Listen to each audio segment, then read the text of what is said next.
Hello everyone, am I audible? Yes, sir. Good evening to all of you. Good evening, sir. Good evening. कैसे हो आप सब? अच्छे हो? एकदम अच्छे हैं सर, आप कैसे हैं? ठीक है। मैनेजमेंट ट्रेनिंग एंड डेवलपमेंट बहुत ही इंपॉर्टेंट टॉपिक आज डिस्कस करने वाले हैं। मैनेजमेंट ट्रेनिंग कैसे होता है, डेवलपमेंट कैसे किया जाता है, this all of the things. अलग होता है ट्रेनिंग, नॉर्मल ट्रेनिंग और मैनेजमेंट ट्रेनिंग थोड़ा अलग होता है। इसमें जो सबसे इंपॉर्टेंट पार्ट है your groomings, your personal traits, your cognitive skills, your listening skills, and apart from that, your communication skill. These all are required for the management trainings and all. Okay, ma'am, please go to the first slide. Yes, let us go with the introduction part. Training and development are the vital part of human resource management (HRM) because they focus on improving the abilities, performance, and overall growth of the employees, which directly impact the success of an organization. तो last वाला जो line है, अगर हम उस last वाले line को थोड़ा सा देखें गौर से, समझे इस बात को, मतलब क्या, अगर आप ऑर्गेनाइजेशन के डेवलपमेंट चाहते हो तो ह्यूमन रिसोर्स मैनेजमेंट का जो टीम है आपको डेवलप करवाना पड़ेगा। And basically they focus on the abilities, performance, and apart from that the growth. Abilities, the performance, and the growth. Now what is the training? Training is the process of teaching the employees with some specific knowledge.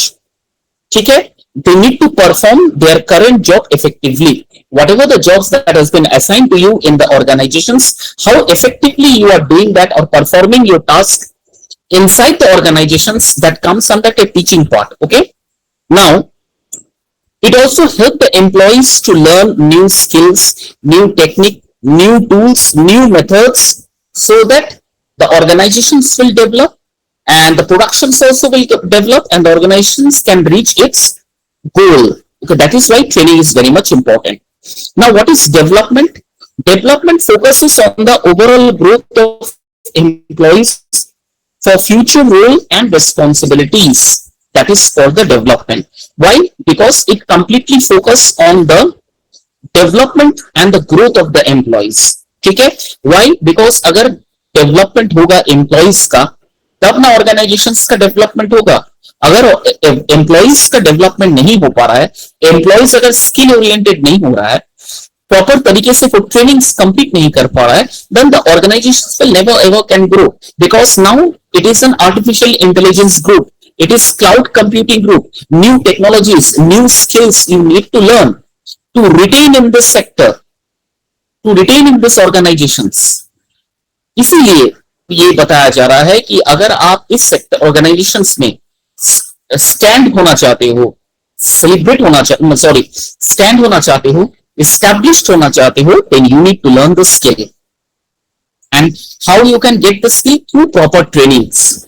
Okay, बहुत सारे methodologies है, बहुत सारे tools है, techniques है, उन सबको सीख के आप अच्छे पोजीशंस अचीव कर सकते हो।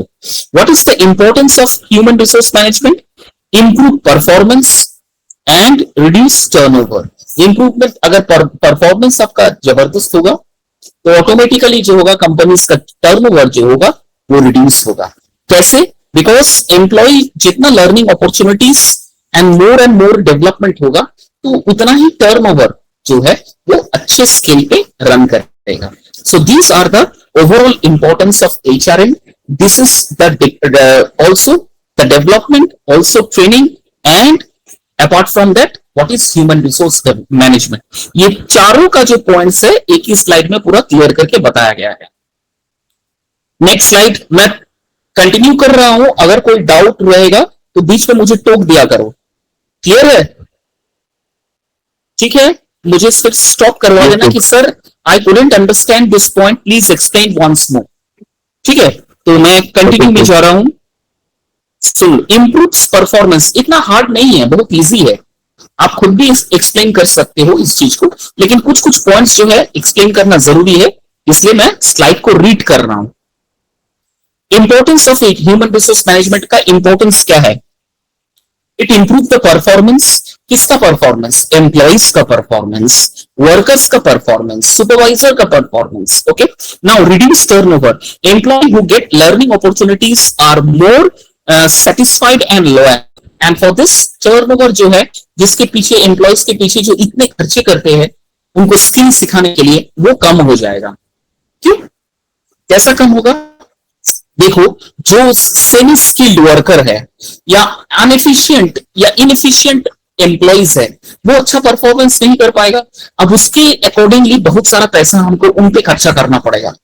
अगर वो कंपनीज में रहा एम्प्लॉइज तो ठीक है, लेकिन अगर वो 1-2 साल बाद छोड़ देता है तो कंपनीज को बहुत सारा लॉसेस का सामना करना पड़ता है. क्यों? बहुत सारा पैसा खर्चा करके कंपनीज आपको ट्रेनिंग पे भेजते हैं. ठीक है, तो इससे क्या होगा कि कंपनीज अगर एम्प्लॉइज अगर अच्छा सीख ले और अपना काम कंटिन्यू करे तो ऑर्गेनाइजेशन को तो डेवलपमेंट होगा, और साइड बाय साइड ये जो फिजूल खर्ची है, मिसलेनियस एक्सपेंसेस है, ये कम हो जाएगा. इसलिए ये लिखा है reduce turnover. Then encourage innovations. Innovations means new ideas, new thought. ठीक है, new creativities. Okay, this is called the innovations. Okay, employees तब रिस्क लेने में एम्प्लॉइज को कोई दिक्कत नहीं होगा. क्यों? एम्प्लॉइज न्यू आइडियाज को जनरेट करेगा. न्यू आइडियाज अगर जनरेट होगा, उसका इंप्लीमेंट आप अपने काम के द्वारा कर सकते हो, जिसकी वजह से कंपनीज का और नेम एंड फेम होगा. दैट इज व्हाई इनोवेशंस को एनकरेजमेंट मिलता है. Next, growth. ऑर्गेनाइजेशंस अगर ग्रोथ करेगा, if organisations will grow, automatically the employees also will grow side by side. Organisations का टर्नओवर अगर जबरदस्त होता है, ऑर्गेनाइजेशन अगर प्रॉफिट में है, तो definitely what will happen, the employees will also grow side by side.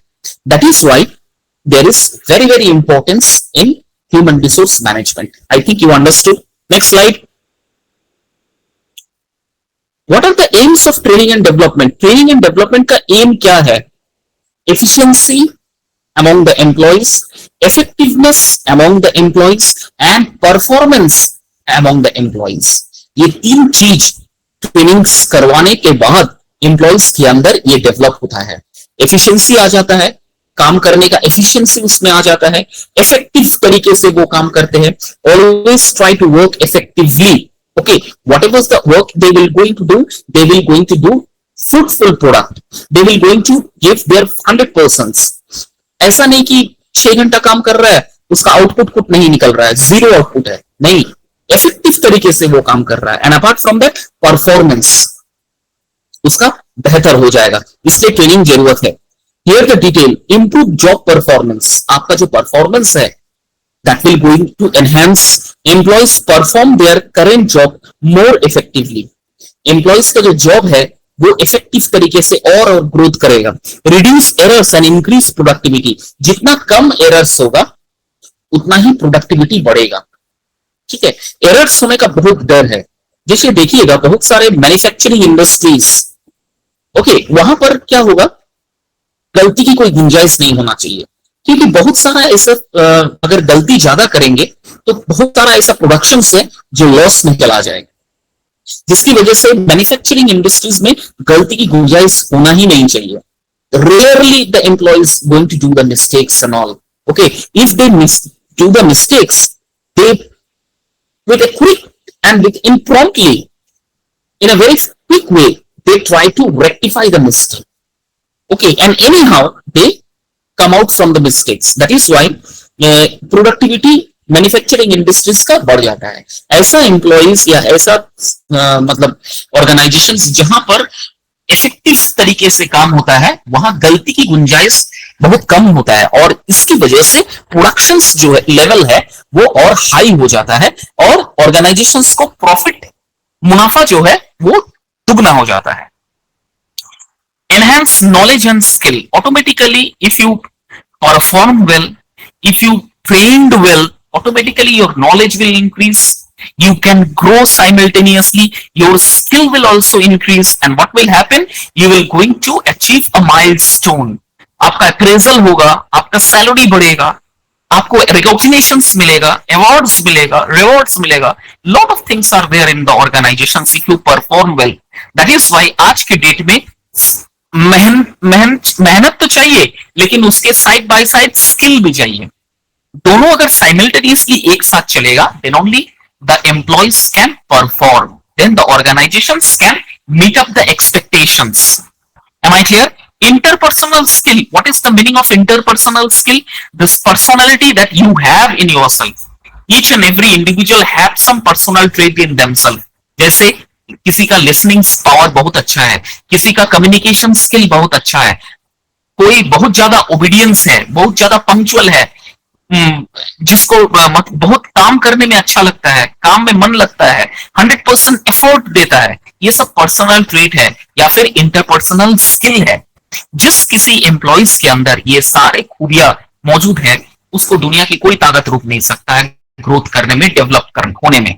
ठीक है, इंक्रीज एम्प्लॉइज मोटिवेशंस। जितने हम ट्रेनिंग्स कर लेंगे उतना ही हमारा कॉन्फिडेंस लेवल 100% बढ़ेगा, बूस्ट अप होगा, और जिसकी वजह से क्या होगा, हमारे मोटिवेशन, हमको मोटिवेट मिलेगा। आप अगर अच्छा परफॉर्म करोगे ना, if you perform well, what will happen, automatically you will motivate yourself, automatically you get the motivations. Oh my goodness, इस साल और मेहनत करना है, और मुझे आगे अप्रेजल लेना है, और ज्यादा प्रमोशंस लेना है, और ज्यादा मुझे सैलरीज मिलना है, तो automatically you will get motivated. ठीक है, that is why training is one of the most important and essential part, और you can say vital part for HRM. ठीक है ma'am, next slide. Prepare for future role, भविष्य के लिए आपको तैयार करता है ट्रेनिंग्स। और एडप्ट टू ऑर्गेनाइजेशनल चेंज, आप अगर चाहते हैं नए सिस्टम, नए एडजस्टमेंट में अपने आप को एडजस्ट करना, वो आपको ये ट्रेनिंग करवा देगा। ऑर्गेनाइजेशनल ग्रोथ, ये तो सबसे इंपॉर्टेंट पार्ट है। अगर ऑर्गेनाइजेशन ग्रो कर रहा है तो automatically employees will also grow, that is why human resource management is very important. Next slide ma'am. Meaning of training, training का मतलब क्या है, व्हाट इज ट्रेनिंग?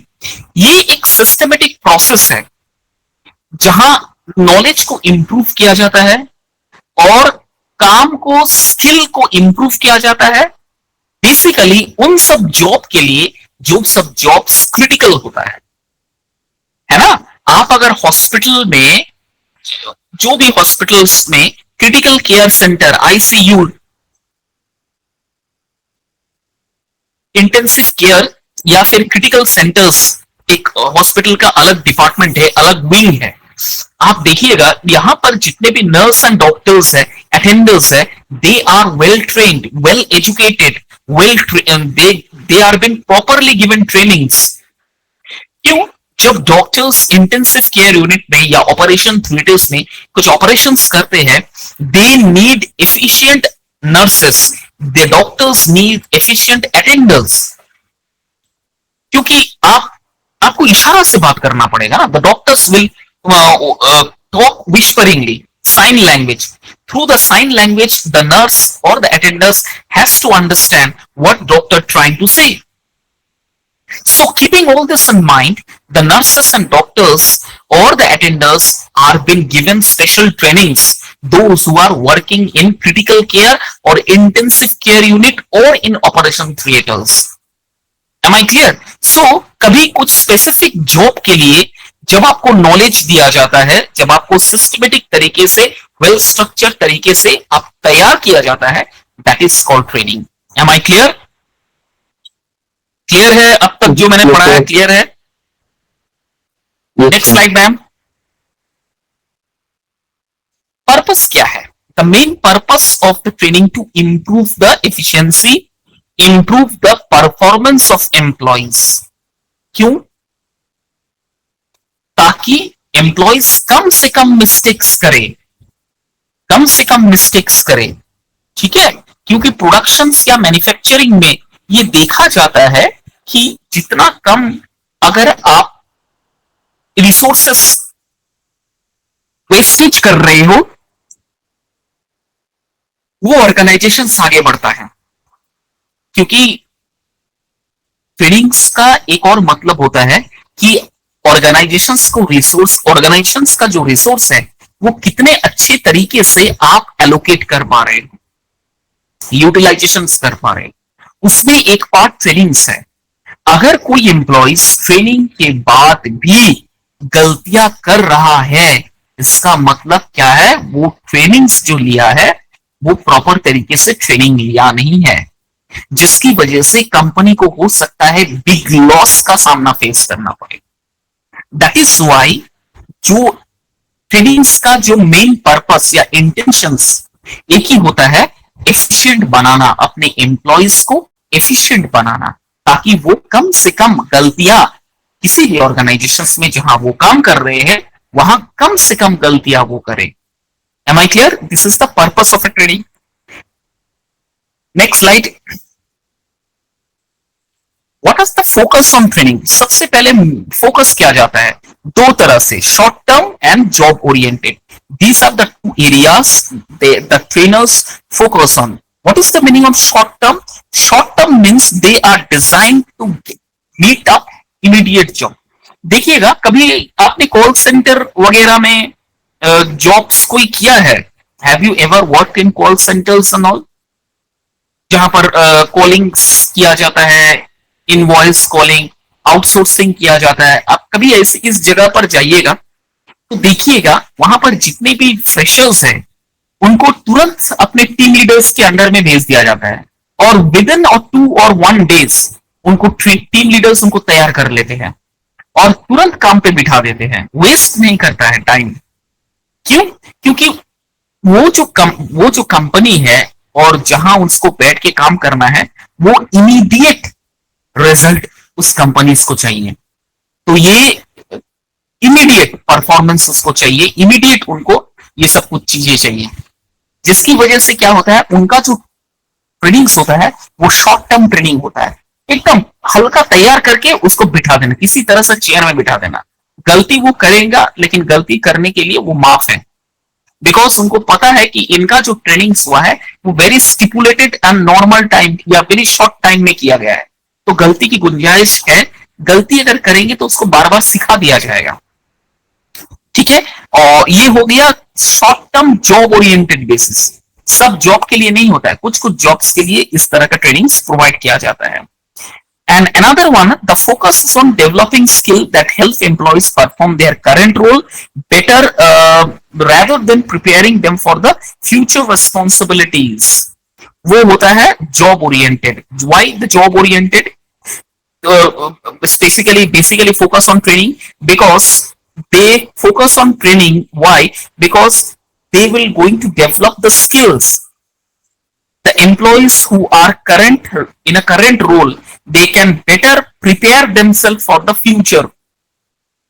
ओके, इसलिए जॉब ओरिएंटेड ट्रेनिंग्स होना चाहिए। क्यों? आज जो वो ट्रेनिंग्स कर रहा है वो जब परफॉर्म करेगा, वो अपना काबिलियत दिखाएगा, परफॉर्मेंस दिखाएगा, तब फ्यूचर के लिए वो तैयार हो रहा है ना। That is why the main focus is on 2 things. Trainings जो है वो 2 चीजों में फोकस करता है, एक है शॉर्ट टर्म, एक है job oriented. Next slide.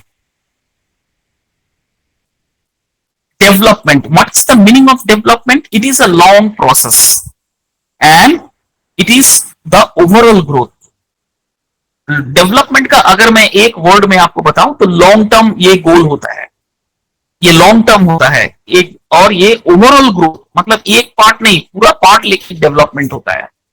Development refer to a continuous and a long term process that focuses on professional and personal growth of employees. Development एक दिन में नहीं होता है, डेवलपमेंट के लिए बहुत सारा वक्त लगाना पड़ता है, बहुत सारा वक्त चाहिए डेवलपमेंट के लिए। इसीलिए ये सबसे ज्यादा फोकस, सबसे ज्यादा टाइम टेकिंग प्रोसेस है। किसी भी ऑर्गेनाइजेशंस में अगर डेवलपमेंट चाहता है तो वो ओवरऑल डेवलपमेंट करने के लिए टाइम चाहिए, ये लेंदी प्रोसेस है, लॉन्ग प्रोसेस है, ठीक है। Unlike training which focuses on the specific job skill, development help employees growth in knowledge, attitudes, capabilities that benefit both their culture and future roles. ठीक है, तो ट्रेनिंग्स तो एक पार्ट है, लेकिन अगर आप डेवलपमेंट चाहते हो तो हर एक एरियाज में एम्प्लॉइज का डेवलपमेंट चाहिए। एम्प्लॉइज अगर डेवलप करता है तो ऑटोमेटिकली उस ऑर्गेनाइजेशंस में डेवलप होते हैं। तो कौन कौन सा पार्ट कौन कौन सा एरियाज एम्प्लॉयज को डेवलप करना होता है? The areas are attitudes, capabilities, knowledge, specific job skills. These are the areas which the employees had to develop. और ये क्या है, एक दिन वाला काम नहीं है, या 2 दिन वाला काम नहीं है, ये लॉन्ग प्रोसेस है. जितने दिन आप ऑर्गेनाइजेशन में रहोगे आपको सीखना पड़ेगा. You need to learn, you have to learn, then only you can develop. ठीक है. It aims to build a well round individuals who can handle complex responsibilities in future. इस तरह का एम्प्लॉयज जिसका ओवरऑल डेवलपमेंट होता है, उसी employees को आगे जाके ज्यादा से ज्यादा जिम्मेदारी मिलता है. ठीक है. जैसे एग्जांपल देखो, लीडरशिप और personality development program that help the employees think strategically and effectively. ठीक है, ये एग्जांपल है. लीडरशिप एक क्वालिटी है और पर्सनालिटी डेवलपमेंट ये भी एक क्वालिटी है. तो पर्सनालिटी डेवलपमेंट और लीडरशिप का जो क्वालिटीज है वो एक दिन वाला खाने वाला काम नहीं है. ये लेंदी एंड लॉन्ग डेवलपमेंट प्रोसेस है. ठीक है. इसको सीखने के लिए लॉन्ग आपको एक्सपीरियंस लेना पड़ेगा. Then only you able to learn leadership qualities and personality development. ठीक है. This is the meaning of development. Next slide. What is the main focus on development? Focus on managerial and conceptual skill. Development programs emphasizes improving managerial, conceptual, and decision-making skill rather than technical or routine job skill. Okay, these skills help employees understand bigger picture, how their actions affect the organizations as a whole. ठीक है. तो development programmes जो होता है वो ज्यादा से ज्यादा मैनेजरियल कंसेप्ट और डिसीजन मेकिंग एबिलिटीज इन पे ज्यादा फोकस्ड होता है. क्यों? ये सब टेक्निकल चीजें हैं जो एक दिन में आप नहीं सीख पाओगे. You need to develop the habit of learning all this things. बहुत सारा कोर्सेस है, बहुत सारा वर्कशॉप्स होता है, फैकल्टी डेवलपमेंट प्रोग्राम्स या फिर एम्प्लॉयज डेवलपमेंट प्रोग्राम्स, जहां पर आपको decision making, managerial ideas, managerial decisions making, ये सारा कुछ कोर्सेस डेवलपमेंट करवाया जाता है एम्प्लॉयज को. क्यों? ताकि वो आगे चल के डिसीजंस लेने में उनको सहूलियत मिले, डिसीजंस लेने के लिए उनको ज्यादा से ज्यादा रिस्क ले सके. Am I clear? जैसे फॉर एग्जाम्पल देखो यहां दिया है, a workshop on strategic planning और problem solving improve a manager's ability to lead teams and make better business decisions. क्या बोल रहा है? एक ऐसा वर्कशॉप जहां पर स्ट्रेटजीज, प्लानिंग, प्रॉब्लम सॉल्विंग, इस तरह का वर्कशॉप मैनेजर्स को करवाया जाता है साल दर साल, ताकि वो अंदर से अंदर उनको नॉलेज आए और वो अपने काम में और ज्यादा से ज्यादा एफिशिएंट और एफर्ट लगाए, जिसकी वजह से वो तो डेवलप करेगा ही, automatically the organizations will also going to develop. This is the main intention of the development. Next slide. Prepare employees for future roles and responsibilities. The goal of development is to prepare employee for higher position. अब development क्यों करवाया जाता है? ताकि employees को अच्छी से अच्छा नौकरी, अच्छे से अच्छा ओहदा मिले, designations मिले. क्यों? आगे जाके उनको रिस्पॉन्सिबिलिटी संभालना होता है ना. It help create a pipeline of capable leaders and managers for succession planning. अब सचिन तेंदुलकर तो हर साल हर एक मतलब गेम में 100 नहीं बना सकता ना. उसके लिए अलग एक और प्लेटफॉर्म, अलग एक और एरिया आपको तैयार करना पड़ेगा. सचिन जैसा तो कोई नहीं हो सकता है, लेकिन सचिन जैसा स्किल, सचिन जैसा टेम्परमेंट कुछ हद तक तो क्रिकेटर्स में हम ढूंढ के ला सकते हैं ना, ताकि जब सचिन नहीं रहे तो आगे इस लेगेसी को बढ़ाया जा सके. तब विराट कोहली, रोहित शर्मा आया. अब रोहित शर्मा, विराट कोहली का टाइम आ गया कि वो पोजीशन को छोड़ दे, तो अभी गिल, हार्दिक पांड्या और भी अच्छे अच्छे batters, fielders, bowlers, they are in the pipeline. क्यों? पता है कि आगे ऑर्गेनाइजेशन को ले जाने के लिए एक ही इंसान का एफर्ट काफी नहीं है. Only single effort and the responsibility on the shoulders of any single person, that cannot be happen, that cannot make any organization successful. तो क्या करना पड़ेगा? द पाइपलाइन या फिर जो पैटर्न है उसमें आपको नया नया और एम्प्लॉयज को लाना पड़ेगा, नए एम्प्लॉयज को और नए तरीके से डेवलपमेंट का ट्रेनिंग्स देना पड़ेगा, ताकि जब ये पुराने हट जाए तो ये डिसीजंस लेने के लिए और आगे आ जाए. This is the prepare for employees for future roles. Next slide.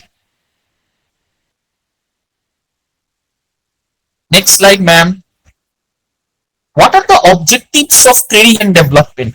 The main objective of training and development are to improve the performance, productivity and potential of employees. पहले भी बताया था, अभी भी वही चीज है. 3 चीजों पे सबसे ज्यादा ध्यान दिया जाता है ट्रेनिंग एंड डेवलपमेंट. आपका परफॉर्मेंस, आपका प्रोडक्टिविटीज और आपका पोटेंशियल. तब जाके ऑर्गेनाइजेशंस और अच्छी तरह से डेवलप होता है. Next slide. Improve employees performance. The primary goal of the objective of trainings, उसका क्या है? To enhance the knowledge, skill and ability of the employees. Well-trained employees can perform tasks more efficiently and effectively. जो well-trained employees होते हैं वो काम को बखूबी से निभाते हैं, बखूबी से वो काम को करते हैं और ऑर्गेनाइजेशंस का नाम रोशन करते हैं. Next. Increase productivity and efficiency. Training help employees work smarter, reduce waste of time and resources. इसको एक्सप्लेन करने की जरूरत नहीं है, सेम चीज यहां पर एक ही बार रिपीट हो रहा है. Better performance lead to higher productivity and improve organizational result. जितना ज्यादा अच्छा परफॉर्मेंस एम्प्लॉइज देगा ट्रेनिंग के दौरान या ट्रेनिंग खत्म होने के बाद अपने काम में, जब वो अपना परफॉर्मेंस और अच्छी तरह से देगा तो ऑर्गेनाइजेशंस और तरक्की करेगा. और अगर ऑर्गेनाइजेशंस तरक्की करता है तो ऑटोमेटिकली एम्प्लॉइज भी तरक्की करता है. Reduce error and accident. ये पहले भी बताया, अभी भी है. जितना ज्यादा नॉलेज, जितना ज्यादा ट्रेनिंग्स आप लोगे उतना ही कम मिस्टेक्स, कम एक्सीडेंट का चांसेस बढ़ेगा, होने का चांसेस घटेगा. Enhance employee morale and motivation. Automatically employees का मोरालिटी जो रहेगा वो हाई रहेगा, एम्प्लॉइज ज्यादा से ज्यादा मोटिवेटेड रहेगा, टारगेट जो भी एम्प्लॉइज को दिया जाएगा वो फुलफिल हो जाएगा. क्यों? एक वक्त ऐसा भी आएगा कि एम्प्लॉइज आप जितना काम दे रहे हो उससे दुगना आपको परफॉर्म करके देगा. This is also the intention of some employees to perform और to give more than 100%. Okay, this are the objectives of employees. Okay ma'am, next slide. Importance of training and development. Training and development का क्या importance है? पहले वही चीज है, employees को knowledgeable करना, एम्प्लॉइज का परफॉर्मेंस को इंप्रूव करना, एम्प्लॉइज का एफिशिएंसी को इंप्रूव करना, एम्प्लॉइज का मोटिवेशन इंप्रूव करना, जिससे ऑर्गेनाइजेशन और चमक-दमक हो जाए. Next slide. Improves employees performance. Same चीज रिपीट हो गया मैम, बार बार यही चीज आ रहा है. Please go to the next slide.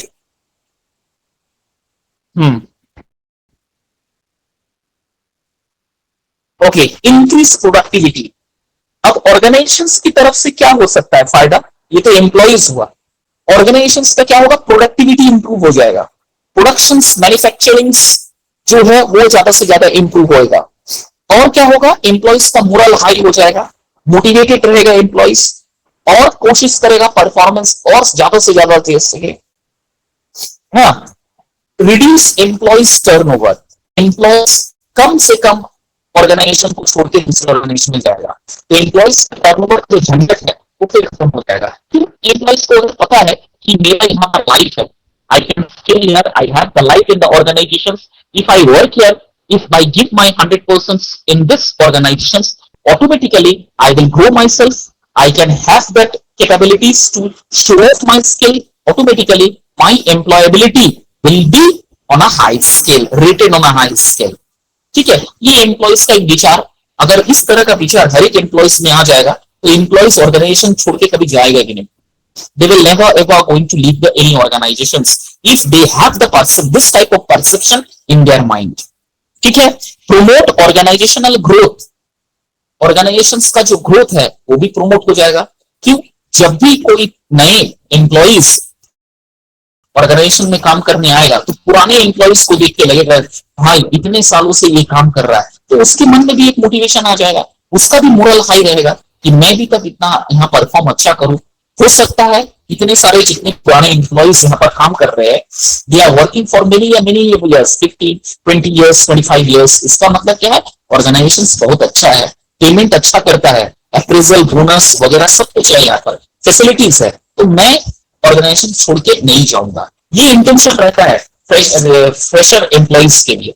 तो इससे फायदा क्या होगा, ऑर्गेनाइजेशन को फायदा होगा, ऑर्गेनाइजेशन का पैसा बचेगा, ऑर्गेनाइजेशन को बार बार दूसरे एम्प्लॉइज के पास जाना नहीं पड़ेगा, भाड़े में एम्प्लॉइज लाना नहीं पड़ेगा जब रहेगा। ठीक है, तो एम्प्लॉइज का जो झंझट है वो खत्म हो जाएगा। Next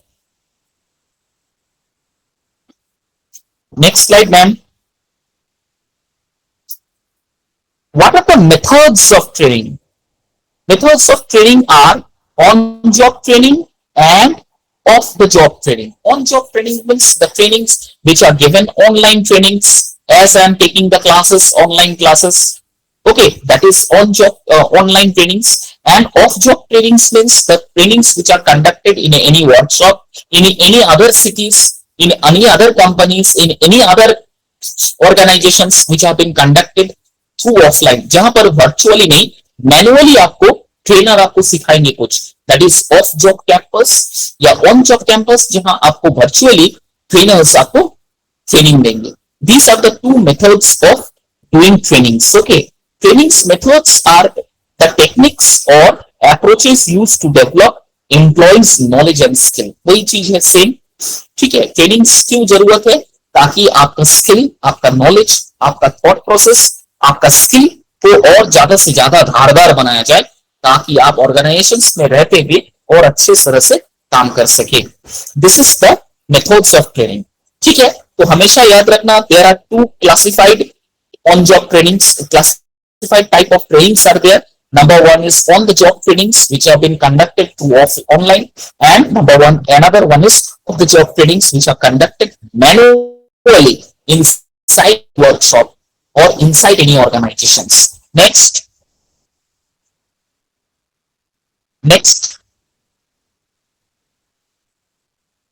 OTT means on the job trainings method, which actually involve learning, doing the job, gaining practical experiences. These are all the on the job training sessions such as coaching, mentoring, job rotation, apprenticeship training, internship trainings. These are the on job training method. Coaching means to guide you and to get the feedback. Mentoring means act as a senior, act as a long-term professional guide or friend. They are called mentoring. Job rotationals means the jobs which are being rotated, which are being shifted from one entities or group to another. That is called job rotationals. Then apprenticeship trainings, the classroom instructions and practical experiences, that are called apprenticeship trainings. ठीक है, during the apprenticeship time, some companies used to pay the salaries to the employees. Some companies are not paying the salaries. On job trainings में क्या होता है, आपको जब train करवाया जाता है तो कभी कभी कंपनीज, कुछ कंपनी देखा गया है कि आपको स्टाइफन देते हैं। दे यूज्ड टू पे the stipend for that. Okay, that is called apprenticeship training. And what is internship training? Internship means works in an organization for a limited period to gain the experiences. Experiences को gain करने के लिए internship training कराया जाता है, जो कि limited period of time, जैसे 40 दिन 45 दिन का इंटर्नशिप प्रोग्राम्स होता है। आपको दूसरे ऑर्गेनाइजेशंस में जाके काम सीखना पड़ता है। इसके लिए कभी कभी स्टाइफन यहाँ पे भी दिया जाता है, कभी कभी नहीं दिया जाता है। लेकिन अप्रेंटिसशिप्स और इंटर्नशिप ट्रेनिंग्स, ये दो क्वेश्चंस आता है, अब दोनों में अंतर क्या है? ठीक है।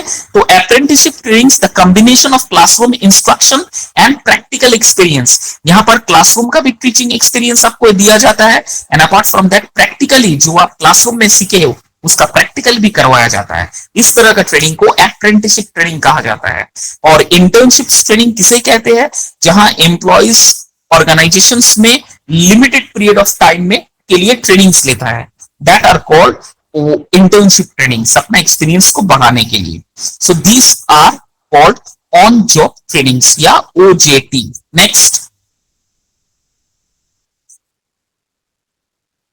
off the job trainings. What is the means of off the job trainings? Means away from the actual work.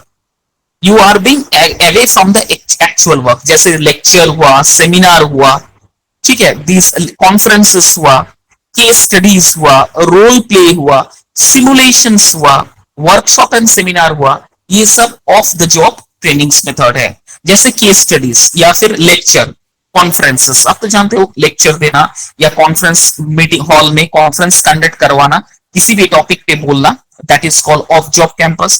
Case study real examples के साथ आपको प्रैक्टिकली आपको वर्कशॉप करवाना, that is called case study method. Role play मतलब आपको कोई role दे दिया जाएगा और लाइव एग्जांपल्स के साथ आपको ट्रेन किया जाएगा। Then the next one is simulations. Simulations means environment में एक ऐसा, जैसे मैं आपको बता देता, सिमुलेशन सिंपल तरीके से समझा देता हूं। Job simulations, suppose for example आप कोई कंपनी के लिए सिलेक्टेड हो गए हो, ठीक है, आपका एचआर ने आपको रोल दे दिया है।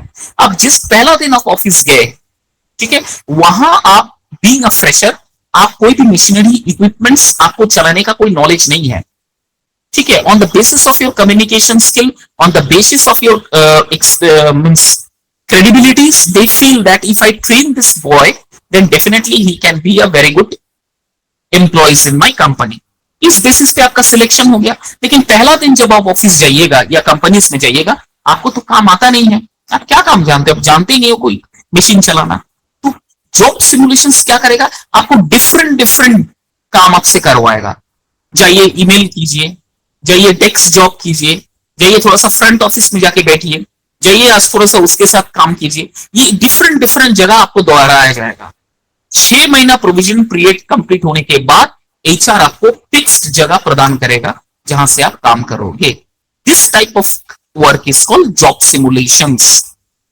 उसके बाद वर्कशॉप एंड सेमिनार को आप जानते ही हो, ये भी एक तरह का ऑफ जॉब है, जहां पर कुछ एक्सपर्ट्स, कुछ मेंटोर्स, कुछ रियल लाइफ कोचेस वो आते हैं और आपके साथ कुछ जॉब से रिलेटेड ट्रेनिंग्स या सेमिनार कंडक्ट करवाते हैं। These are the called common off job training methods. Am I clear? So far I have completed. Is it clear to you? Yes, sir. ठीक है, एक बार पढ़ लेना है, उतना हार्ड नहीं है, वेरी सिंपल। मैम ने स्लाइड प्रिपेयर करके दिया है, मुझे नहीं लगता है आपको कोई अलग से कुछ ये करना पड़ेगा। ठीक है, आप लोग एक बार देख लीजिएगा, it's very much easier for you to understand. Ma'am next slide please. Evaluation of training, आप इवेल्युएट कैसे करें ट्रेनिंग्स का, इवेल्युएट कैसे करें कि यस आपका जो ट्रेनिंग्स है वो जबरदस्त हुआ है, आपको अच्छा लगा, तो फीडबैक फॉर्म मिलता है। जब भी आप ट्रेनिंग्स कंप्लीट कीजिएगा ना, they will going to provide you the feedback form, evaluation form. You need to put you need to tick out some points. Through that evaluations they can identify that yes, this training has been completed and this particular candidate is satisfied with my trainings and all. Learning and knowledge skills, the two different questions round, they will going to ask you the questions at the end of the training sessions, and if you answer those questions, they will definitely going to appreciate your presence, they will definitely going to appreciate your knowledge, and they will give you the trainings that yes, whatever the trainings that I have been provided to my candidate is well enough. Behavior, the how you behave while the training is going on, that is one of the most important thing. Whatever the changes that has been noticed by your mentor, by your coach, that is one of the most important reason, that is one of the most important way to evaluate. And another one is impact on the performance. After the trainings and all, they will going to give you to do some task to perform the responsibilities, and if you find it 100%, if you do it 100%, definitely they will feel that yes, the evaluation is 100%. Through this, you can evaluate whether the training is 100% or not. Next slide. What is challenges? Challenges is another, no, sorry, it's not about the challenges. What are the challenges we face during giving the trainings and development to the employees? The challenges in the organizations are, they are the essentials. They often face several challenges that can reduce their effectiveness. The major challenges explained in this detail. Challenges हर एक field में आता है, चाहे कोई भी field में जाइए, challenges तो डेफिनेटली रहेगा. तो कभी कभी क्या होता है, एम्प्लॉइज को जब ट्रेन किया जाता है तो बहुत सारा चैलेंजेस को देखने को मिलता है. कोई क्या चैलेंजेस, बहुत सारे एम्प्लॉइज है जो एफिशिएंट नहीं होते हैं, नौसिखिया होता है, एमएचओज होते हैं, they are not able to identify their work, they are unable to perform 100%. तो उसको भी सिखाना, वो तौर तरीके सिखाना, उनको भी गाइड करना, ये सबसे बड़ा इंपॉर्टेंट चैलेंजेस होता है एक कोच के लिए, एक ट्रेनर के लिए, एक टीचर के लिए. ठीक है, नेक्स्ट स्लाइड मैम. अच्छा, सबसे पहले आइडेंटिफाई करना होता है कि ट्रेनिंग्स किसको जरूरत है और किसको नहीं जरूरत है. ये सबसे बड़ा, मतलब ये सबसे बड़ा टास्क होता है, खाने वाला टास्क होता है. आप कोई ऑर्गेनाइजेशन में 100 एम्प्लॉइज काम कर रहा है, आपको लगता है कि 100 एम्प्लॉइज को भी ट्रेन करना पड़ेगा? नहीं, हो सकता है 100 में से 50 या उससे भी ज्यादा ऐसे एम्प्लॉइज है जिसका काबिलियत नहीं है कि वो ट्रेनिंग ले सके, अपना नॉलेज गेन कर सके. वो जहां है वहीं रहना चाहता है, आगे नहीं बढ़ना चाहता है. तो ये सबसे बड़ा चैलेंज ये है कि आप आइडेंटिफाई कर पाओ कि who gives the training and whoms to not. ठीक है. जिन बजट कॉन्स्ट्रेंट, कभी कभी बजट का भी इशू पड़ जाता है, क्योंकि एक ट्रेनिंग करवाना बहुत बड़ा खाने वाला काम है, खर्चा वाला काम है. ठीक है, तो कभी कभी ऑर्गेनाइजेशंस को बजट भी देखना पड़ता है. क्यों? अगर बाहर देश में जाना पड़ा तो उसका आने जाने का खर्चा, उसका लॉजिंग फूडिंग चार्जेस, वो बहुत एक्सपेंसिव हो जाता है. ठीक है. तो और जो अगर कोई ट्रेनर आके आप लोगों को सिखा रहा है 1 वीक, उसके लिए भी बहुत खर्चे वाली रहता है. उनको होटल में ठहराना, उनको बेस्ट से बेस्ट फूड सप्लाई करवाना, उसके बाद उनका जितना नखड़े है वो झेलना, ये कंस्ट्रेंट हो जाता है बजट्स में. ठीक है. और वो फिर चार्ज भी करते हैं, पर कैंडिडेट के हिसाब से ट्रेनर चार्ज करते हैं. ये मैं एक कैंडिडेट का 5,000 दूंगा, तो suppose for example 10 employees are there, मतलब क्या, 5,000 into 10, 50,000 rupees they are monthly charging for 7 दिन के लिए 50,000. तो ये कभी कभी क्या होता है, मैं एक एग्जांपल दे रहा हूं, ये कांस्टेंट हो जाता है एम्प्लॉइज के लिए, ऑर्गेनाइजेशंस के लिए ये बजट थोड़ा सा भारी हो जाता है. रेजिस्टेंस टू चेंज, कभी कभी कुछ एम्प्लॉइज होता है ट्रेनिंग करने के बाद भी वो अपने आप को चेंज देखना नहीं चाहते. They doesn't want to take have the changes. वो चाहते हैं मैं वही तौर तरीके से, वही पुराना फॉर्मेट में, वही पुराना तरीके से मैं काम करूं. That is why it is called resistance to change. वो चेंज होना नहीं चाहते, रेजिस्ट रहते हैं, रिजिड रहते हैं. I don't want to make any changes in my life. ठीक है. These are the problems that you need to find out while giving trainings to the employees. Next, keeping up with technological changes. कभी कभी कुछ technological new technicals आता है, techniques आता है, तो वो चेंज करना नहीं चाहते हैं. क्यों? वो जानते हैं कि न्यू अगर टेक्नोलॉजी आ गया है तो मुझे अपना सेटअप भी चेंज करना पड़ेगा ऑर्गेनाइजेशन पे, तो ये भी थोड़ा सा खर्चे वाली बात है, वो चेंज करना नहीं चाहते हैं. इफेक्टिव ट्रेनिंग्स, इसका एक प्रॉब्लम्स क्या है कि difficult to measure, difficult to identify कि प्रॉपर तरीके से ट्रेनिंग हो रहा है कि नहीं हो रहा है. कभी कभी ट्रेनर ट्रेनिंग करते हैं, देते हैं, तो जो एम्प्लॉयज होते हैं वो ध्यानपूर्वक करते हैं. कभी कभी एम्प्लॉयज ध्यानपूर्वक रहते हैं लेकिन ट्रेनर अच्छे से ट्रेन नहीं करवाते हैं. तो lot of problems are there in doing, finding out the right candidate for the right trainers or for right trainers suitable for the right candidate. Okay, lack of management support, sometime management support, but in a halfway the management left. बीच में ही छोड़ देते हैं, जे जितना हुआ है उतना ही तक रहने दो और आगे नहीं होगा. जिसकी वजह से ट्रेनिंग रुक जाता है, आगे नहीं बढ़ पाता है. तो these are the problems you need to find out while doing the trainings and all. Next, employee turnover after trainings. ये सबसे बड़ा मिस्टेक होता है. ट्रेनिंग वोनिंग करवा दिया, उसके बाद देख रहा है कि एम्प्लॉय छोड़ छाड़ के चला गया, दूसरा ऑर्गेनाइजेशन चला दिया, दूसरा ऑर्गेनाइजेशन ज्वाइन कर रहा है, वहां थोड़ा सा ज्यादा सैलरी मिल रहा है, वो छोड़ दिया, चला गया. ये कभी नहीं सोचता है कि मैं जिस संस्थान में जुड़ा हुआ, यहाँ मेरे पीछे खर्चा हो रहा है, मुझे सैलरी मिल रहा है, मैं यहाँ रह जाऊं. नहीं, थोड़ा सा ज्यादा पैसा मिला, लालच में वो छोड़ के चला गया. तो ये सबसे बड़ा दिक्कत होता है. जो नौसिखिया होता है, जितना ज्यादा नॉलेज नहीं है उसको, वो ऐसा ही करते हैं. ठीक है. उसके बाद लैंग्वेज बैरियर, ये तो आता ही है. किसी कभी कभी कल्चरल या लैंग्वेज पर प्रॉब्लम हो जाता है. जो ट्रेनर्स होता है बेसिकली उनका कम्युनिकेशन स्किल बहुत अच्छा होता है.